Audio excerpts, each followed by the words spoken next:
Yeah, and we are both pretty into Dungeons and Dragons, and it's a meme at this point that every person who creates a rogue character has dead parents. Has dead parents or some other equally horrific, dark, edgy backstory. Yeah. And careful not to cut yourself on all that edge.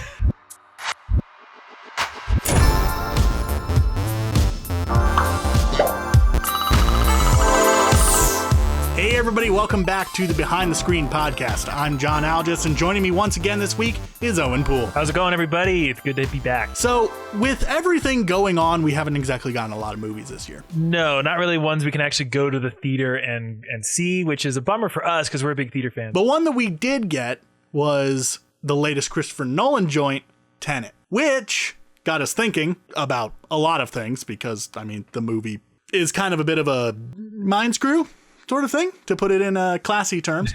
But it got us thinking about tropes within Christopher Nolan's films. Specifically, the trope of the dead and or dying wife. Wife or girlfriend or love interest, yes. Yeah. So that's something that we are going to be talking about this week. We're going to be taking a look at filmmakers' sort of habits or trends. So obviously you got Christopher Nolan's dead wife. And then you've got, other ones such as Disney constantly giving us characters with dead mothers and a few other non-death related ones, I promise. And then we'll kind of, take a look at whether or not it's just lazy writing, leaning on tropes, or if maybe there's something a little bit deeper behind all of these uses of dead people. All that and more here on YouTube and on Spotify.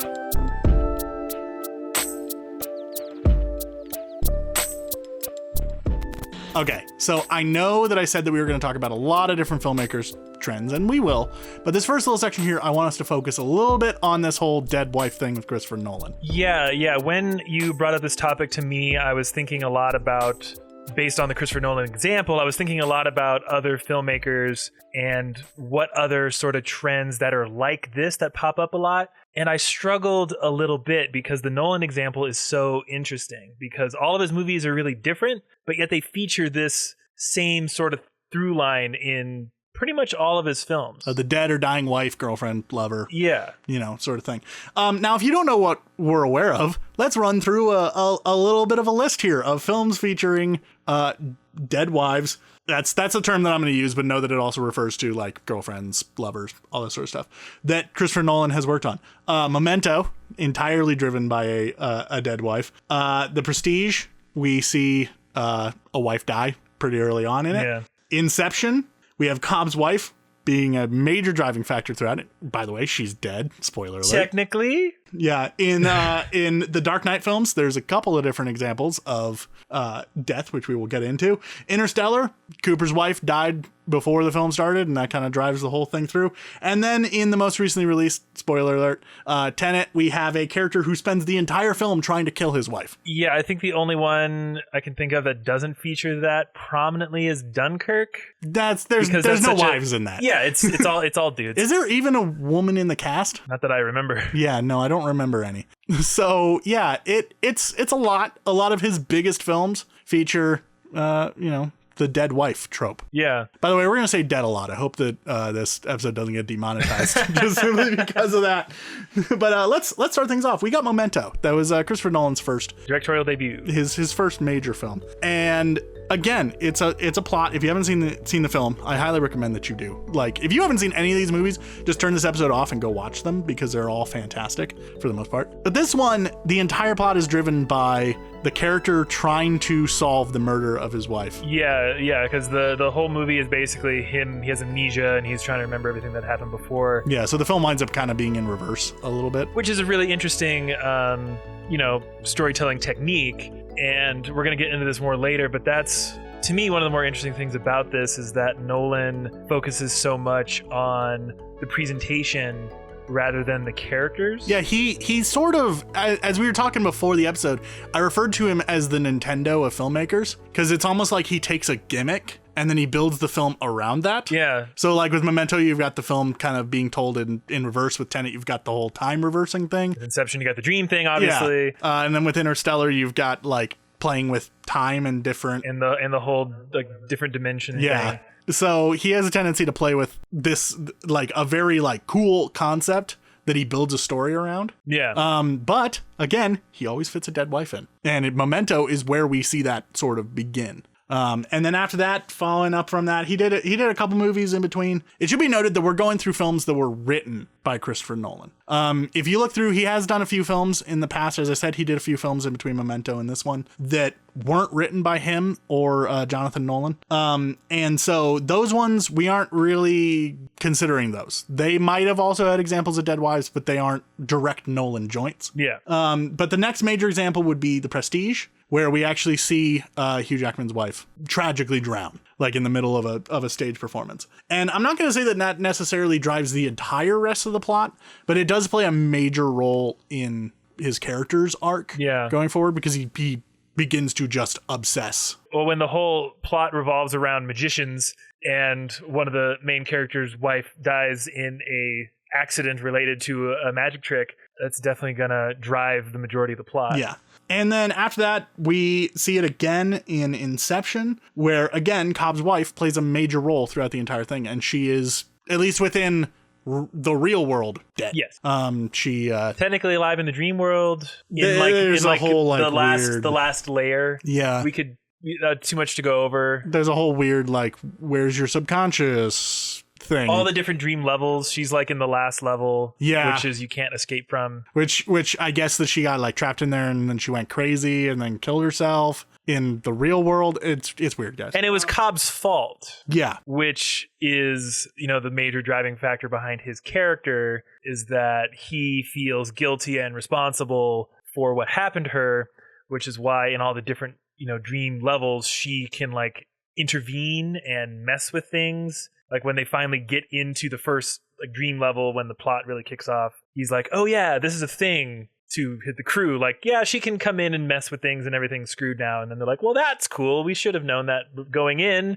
Yeah, you shouldn't have come with us. Yeah, maybe don't include you, but you're Leonardo DiCaprio, so we got to take you along. And then we've got the Dark Knight films. So Dark Knight and The Dark Knight Rises. Batman Begins sets up for one of these, but doesn't actually, it sets up for both of them, but doesn't really have any of it. But in The Dark Knight, we have the death of Rachel, which happens at the end, but does play a major role in Batman's arc moving forward. Yeah, well, her whole character is essentially a plot device. In most superhero films with a secret identity, this happened in Spider-Man with Peter Parker and Mary Jane in the Raimi ones, where you have a love interest character who kind of represents the dichotomy between the hero and the regular person, the alter ego. Yeah, it's almost like the link between the two. Yeah, and so Rachel was basically just that. She was the thing that was keeping Bruce Wayne anchored to Bruce Wayne. Yeah, and it happens in Spider-Man where he had to like choose between Peter Parker and Spider-Man, and in The Dark Knight he kind of does the same thing where he, decides he wants to be with Rachel before she dies. Like, that ain't happening, Chief. But in addition to that, we also have, and this is one that it happened way in the past before the stories even happened, but you could really look at it and think to yourself that this one character's death drove the entire plot of the trilogy. And that is the death of Ra's al Ghul's lover in the pit. So you remember there's that whole like flashback thing where Ra's al Ghul fell in love with it was like a wealthy person's daughter or whatever, got her pregnant. She went into the pit as punishment, gave birth to Talia al Ghul, and that just, again, that drives everything, because the whole Ra's al Ghul, his whole motivation to destroy Gotham. Yeah, plays a huge part in all three of the films. Less in The Dark Knight, but it's there. They're like the undertones. And then, of course, the entirety of Dark Knight Rises deals with Talia al Ghul and Bane and their whole trying to finish what Ra's started. And there's a lot that can really be broken down, especially about the whole Rachel thing, but we're going to move on to the next major example, which was Interstellar. As I said, Cooper's wife dies at the very beginning, but her death drives the motivation of Matthew McConaughey's character for the entire rest of the film, because he becomes the singular guardian of the kids. And so when it comes time where it's like, I have to go to save the planet, he's not really going to save the planet. He's going to save the kids. Yes. He's going to save Murph. And I could sit here yelling Murph for the next 20 minutes and it would be the same effect as this movie. Yeah, and even though it's not a love interest in the traditional sense, he's still motivated by the female character of his daughter, and that he loves her obviously and wants the planet to be saved for his son is kind of an afterthought. So even though it's less in the traditional sense of like romantic love interest, the motivating factor of his wife dying, and it's a father-daughter thing. Yeah. But that is strengthened by the death of the wife before the story begins. And then, of course, as I said, in Tenet, we have Sator spending the film trying to kill his wife on multiple occasions and having the protagonist, which I love that he doesn't have a name. It's just the protagonist. He's even credited as the protagonist. Comes in and is constantly saving her and spends the entire film saving her. There's a lot in there. Those are a lot of big movies. A lot of examples. And like I said at the very beginning, the thing that I found most interesting about it is that all these films are very different. They're very different films. Like they don't feel like rehashes of each other. When I was trying to think of examples for this, one of the things that immediately popped into my head was Martin Scorsese has this pretty specific technique where he'll do a montage with a voiceover. Happens in a bunch of his movies, but usually that pops up in the same like type of film because Scorsese really likes those organized crime films. Yeah. So there's a connecting thread. Yeah. But when you look at Christopher Nolan and the Dead Wives thing, all those films are so different, yet this thing keeps coming up, which is the interesting thing. Is this just lazy storytelling, or is there something else here? Is there some reasoning? We have to go deeper, as they would say in Inception.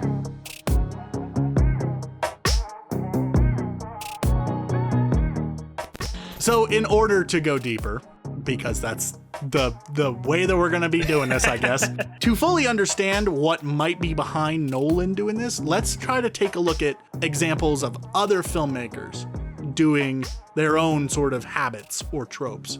The one that immediately comes to mind when you're talking about like Dead Wives, at least the one that immediately came to mind for me, was Disney constantly giving us characters that have dead moms. Yeah, the weird thing about Disney is that it's not one singular filmmaker. Exactly, because Disney, especially older Disney, is almost a monolith of kind of movies being those. Everyone loves the old Disney animated films. We all grew up with them. Yeah, but they all feature usually a single parent household, and it's usually a dad. Oftentimes a dad. So I mean, like Beauty and the Beast is a great example of this. Little Mermaid. Some of the other ones that come to mind. Aladdin. Do you even have parents? Well, I mean, I'm talking more about Jasmine in that case. Oh, yeah. In which case, we get the Sultan. We just get the Sultan. But there's no queen. But yeah, Aladdin didn't have parents. Aladdin just straight up didn't have parents. Because he's just a street rat. Yeah, he's an orphan. But the point is they keep killing, at the very least, moms. Sometimes also dads. Yeah, I mean, I got to think about orphan. The first big example is Bambi. Yeah, no, Bambi is a great example of, the killing of a parent. Usually it happens off screen. Yeah, normally it happens before the story, and it doesn't wind up being like that big of a deal. Oftentimes you'll see that the mom being dead doesn't wind up actually being a plot point. Like in The Little Mermaid, Ariel doesn't spend 20 minutes, whining about not having a mom. She's just kind of like, in fact, I don't even think that's just how her life is. Yeah. I know that in Beauty and the Beast, it's at least mentioned in the cartoon, and then in the live action remake, it wound up being more of a plot point, sort of a pseudo plot point. But like, it isn't really that big of a deal in Disney films. It isn't like in Nolan, where the dead wife winds up being a driving point. But it is a weird thing, a weird trope that I noticed that they seem to be trying to move away from a little bit. Yeah. Although we're still getting dead. In Brave, she has a mom, and it winds up being the mom winds up being like the secondary character in that film. Although no, wait, in Toy Story, Andy doesn't have a dad. Yeah. So there's a parent that's gone. In Frozen, both of the parents die. Yeah. And then it becomes a plot point in Frozen 2. Okay, so never mind. Disney's not getting any better. But let's try to move on to one that doesn't deal with death necessarily. Let's take a moment to talk about something that it's one of those things that if nobody has said it to you before, you might not even realize it in the films, but once someone points it out, you're gonna see it in every single movie. And that is Quentin Tarantino's foot shots. Yeah. The one that I noticed it the most in was Once Upon a Time in Hollywood. Very, very prominently featured a shot of Margot Robbie's feet. When she's in the theater. Yeah. Yeah, just right up in the beginning of frame. But you've also got stuff like Uma Thurman in Pulp Fiction, Uma Thurman in Kill Bill. The foot massage thing. Don't touch your feet, bro. Yeah. It pops up in pretty much every single one of his films where at least one of his female characters, you get a shot very prominently of their feet. Now, I'm not going to go into the specifics behind why that might be the case, because we'll definitely be demonetized. But just know that is a thing that pops up quite a bit in Tarantino's films. It also is not like Nolan at all, in that I've never seen a point where the feet drive the plot. Actually, there is one example where it kind of drives the plot, even though it's less of a foot thing and more of a shoe thing, but, shoes go on feet.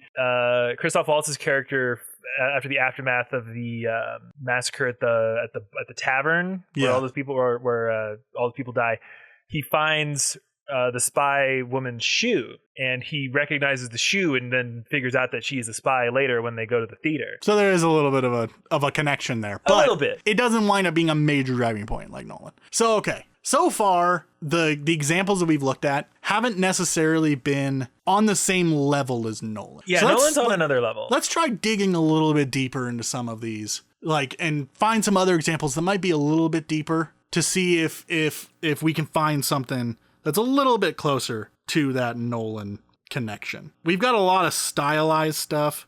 Zack Snyder does a lot of melodramatic slow motion. Yeah, that's a staple of his. And again, it's another one of those very stylistic things, because Zack Snyder's a very stylistic filmmaker. Yeah. I'm not the biggest fan of his movies, but I can't throw any shade at his visuals. His visuals are fantastic, and the slow motion does help that along. I remember when we were teenagers, when we went to see 300 in theaters, we were doing those slow motion ramp fight scenes. We were just like, yeah, this is awesome. I'm 17. That's exactly what we shouted too. Yeah, yeah, I'm 17. This is so cool.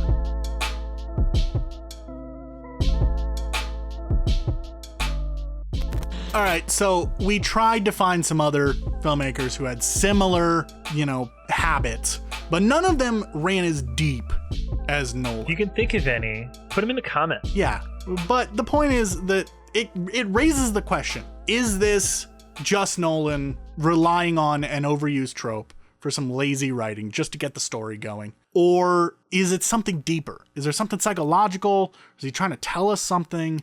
What is it? Why do we constantly get dead wives? Well, I mean, I obviously can't psychologically diagnose Christopher Nolan with anything. No, it's not we aren't qualified for that. He does seem to be a happily married man. Yeah, he met his wife, Emma Thomas, when he was 19 in college, and they've been married ever since. She's been a producer on many of his films, so she's aware that he uses dead wives a lot. So, my take on this is kind of twofold. I don't necessarily think, as a screenwriter, Christopher Nolan is lazy. I think that would be, I don't think that'd be very hot takey, and I'm not a hot take kind of guy. We should have an entire episode just of hot takes. Only hot takes.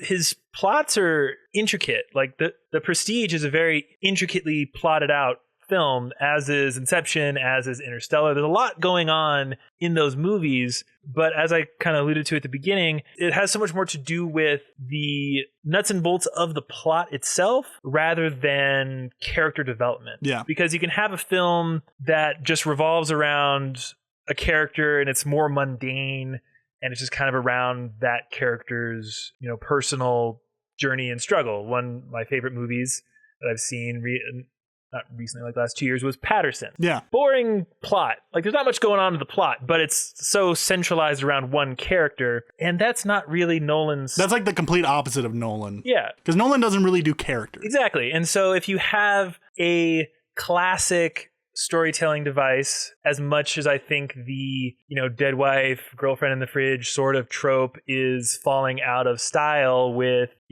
there's a lot more storytellers trying to tell better stories with better female representation. This stuff has been around forever. Homer has this stuff. In the Odyssey, he's motivated by trying to get back to his wife. In the Iliad, the whole thing starts because Helen of Troy went to... pieced out. Yeah. And you mentioned something in there that I want to touch upon, because our listeners might not be 100% aware of what it is. The idea of the woman in the fridge. Yes. Trope. So the woman in the fridge trope, it's a trope that has been around since the beginning of storytelling, obviously. But it is named after a issue of an event within an issue of Green Lantern that was published in, I believe, 1994. In the issue, Kyle Rayner, Green Lantern, comes home from doing Green Lantern-y things, and he finds that his girlfriend has been murdered and her body was shoved in a fridge. Now, that's where the trope gets its name, but what the trope actually is the idea of a wife, girlfriend, love interest is killed or injured, just somehow something really horrific happens to them that then motivates the protagonist forward. Usually a male protagonist. Another great comic book example is Barbara Gordon and the Killing Joke. Yes. That's a primo one. And that's an example of not like a love interest, because despite what the Killing Joke film tells us, Barbara Gordon was not a love interest of Batman. Well, and it motivates everybody. Commissioner Gordon. Commissioner Gordon, Batman. Batman. Everybody is motivated in that by what the Joker does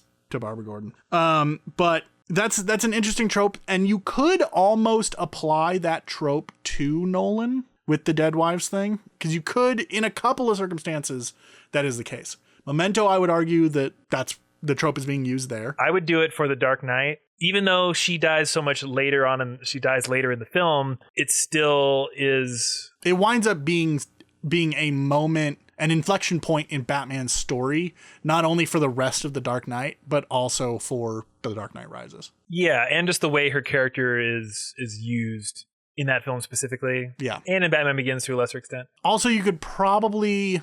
It's almost like a pre-version of that trope would be Tenet, because if the wife did manage to get killed... I mean, she's still in peril, though. She is in peril the entire time. Also, The Prestige, you could probably argue, falls into that. It wasn't that she was murdered, but her death is so horrific, and it drives Hugh Jackman's story forward. But that winds up... As I said, it's an ancient trope, and tropes are tropes for a reason. Yeah. You know, they are things that work within storytelling.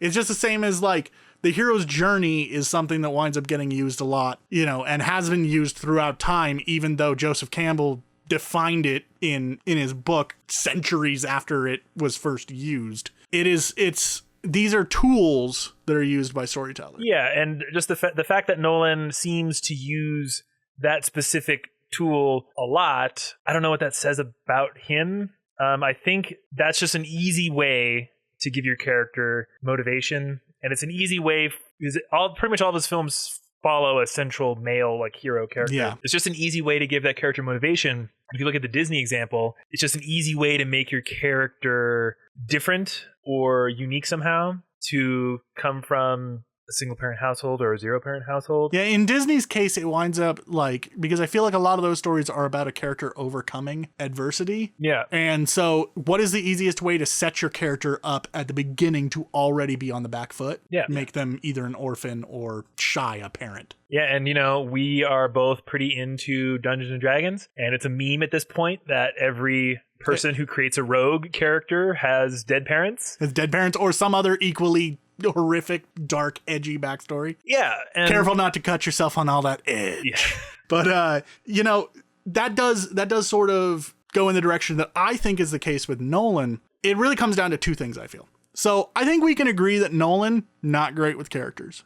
His stories aren't really character focused. They're not character driven, and that's okay. And so his characters aren't the focal point. And so they aren't always stellar. So, let's just, to get to the plot, let's just give them a really tropey thing to drive their character development. All right, dead wife. It's easy. Now, why he might necessarily be going with that one might have to do with the fact that his first major feature, that was the driving point. And so he's just this is going to be my thing now. That kicked off his whole career.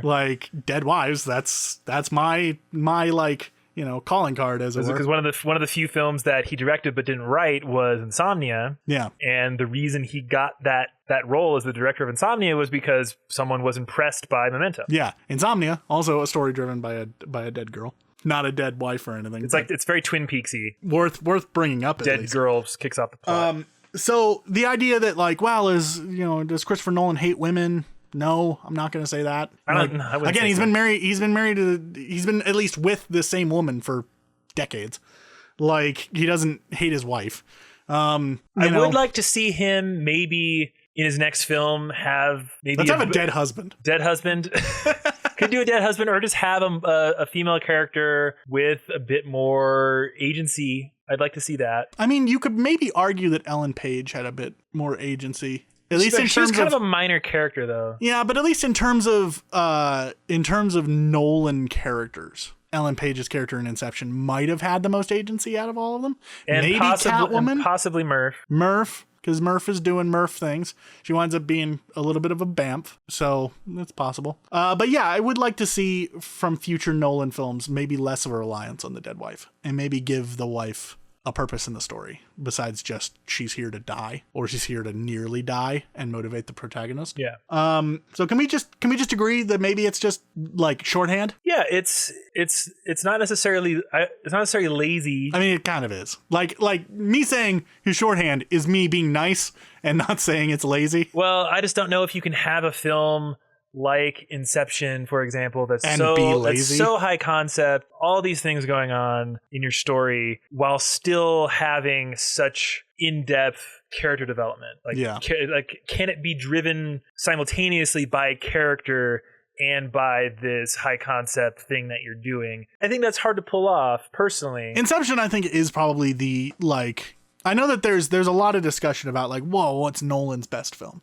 And I think from just a construction standpoint, Inception might be it, because it manages to have halfway decent characters with good development while also focusing around this very high sci-fi concept. And it also is worth pointing out that is an example of a time where the wife character is actually a character and not just killed to drive another character's plot. She's actually there throughout the film. She's dead, but she's there throughout the film.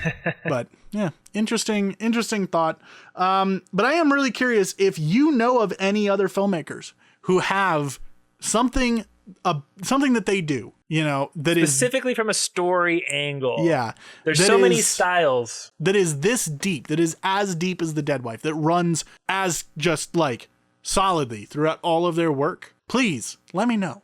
Again, the closest that we managed to get in our discussion here were the Disney films with the dead parents, and even that is not nearly to that level. Owen, if people want to let you know, where can they find you on the internet?